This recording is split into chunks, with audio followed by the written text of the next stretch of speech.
আসসালামু আলাইকুম সবাইকে, কেমন আছেন? ওয়েলকাম জানাচ্ছি নতুন একটা ভ্লগ দেখার জন্য। মাঝে অনেক ভ্লগ দেয়া হয়নি, একেকজন এক একটা ভেবে নিচ্ছেন। যদিও বিষয়টা আমার কাছে খুব ভালো লাগছে, কারণ আমার অনুপস্থিতি আপনাদেরকে নাড়া দিচ্ছে এবং ভাবাচ্ছে, এই বিষয়টাই অনেক সুইট আমার কাছে। তো এই যে আলহামদুলিল্লাহ আজকে চলে আসছি হলো আমরা শ্রাবণী আপুর বাসায়। আজকে মেয়েদের একটা গেট টুগেদার, মানে গার্লস গেট টুগেদার, এবং যাদের বেবি আছে তারা তো বেবি নিয়ে এসেছে। খুবই সুন্দর ছিল সেই দিনটা। আসার পরই আমরা অনেক গল্প করেছি, আর একের পর এক যখন পরিচিত মুখগুলো দেখছিলাম সেটা আরও বেশি ভালো লাগছিল, কারণ পরিচিত মুখ দেখলে কিন্তু আড্ডাটা একদম জমে যায়। তো আসার পরই আমরা নাস্তা খেলাম, আর নাস্তায় কী কী ছিল আপনারা দেখেছেন। তারপর আমরা একটু গল্প করেছি, আড্ডা দিয়েছি, মুভি দেখেছি, গান দেখেছি, এই যে পুরোনো দিনের গানগুলো দেখছিলাম, স্মৃতিচারণ করছিলাম। ভালো লেগেছে আসলেই, দিনটা একদমই অন্যরকম ছিল। আর বেবিরাও ছিল সাথে, ওরা খুব মজার মজার অ্যাক্টিভিটিস করছিল, আমার দেখতে সবসময় ভালো লাগে।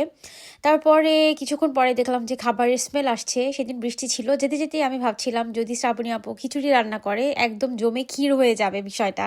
আলহামদুলিল্লাহ আসলেই সেটা হয়েছে। তো খিচুড়ি, মাংস, প্রত্যেকটা খাবার এত মজা ছিল। ইলিশ মাছ ভাজা মন কেড়ে নিয়েছে একদম আমার। আর আপুর রান্নাও বেশ মজা। ওই দিনে আমি ফার্স্ট খেয়েছি আপুর হাতের রান্না, মাশাল্লাহ অনেক মজা ছিল। আমাদেরকে এত কষ্ট করে বলেছে। বাসার আয়োজনগুলো কিন্তু একটু কষ্ট কিন্তু হয় বিদেশের বাড়িতে। যার ঘরে দুটি মিষ্টি মেয়ে থাকে সেই ঘরটা তো আরও বেশি মিষ্টি হবেই।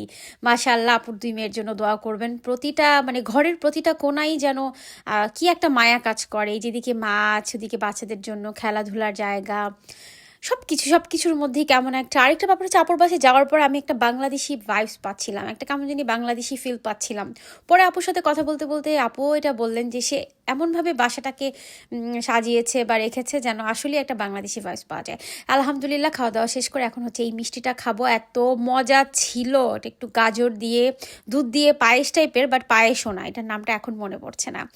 ধন্যবাদ আপু, অনেক মজা লেগেছে সেদিনের প্রত্যেকটা খাবার। আপনার জন্য অনেক অনেক দোয়া, এবং আমরা সবাই মিলে অনেক আনন্দ করেছি, মজা করেছি। এরকম মজা যেন জীবনে বারবার ফিরে আসে, সেই কামনা নিয়ে আজকের ব্লগটা এখানে শেষ করব না, আর একটু বাকি আছে।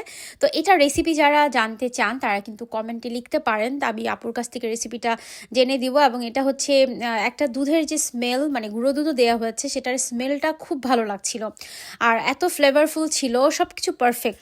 তো এই তো সবাই অনেক খাওয়া দাওয়া নিয়ে ব্যস্ত ছিল। আমি একটু কিচেনের এদিকে খেতে চলে আসলাম, আর একটু নিজেকে দেখালাম, ঢং করে করে খেলাম আর কি। তো খাওয়া দাওয়া শেষ করে এখন চলে যাবার পালা। আর বাইরে বৃষ্টি ছিল, সেজন্যই তো খিচুড়িটা একদম জমে গিয়েছিল।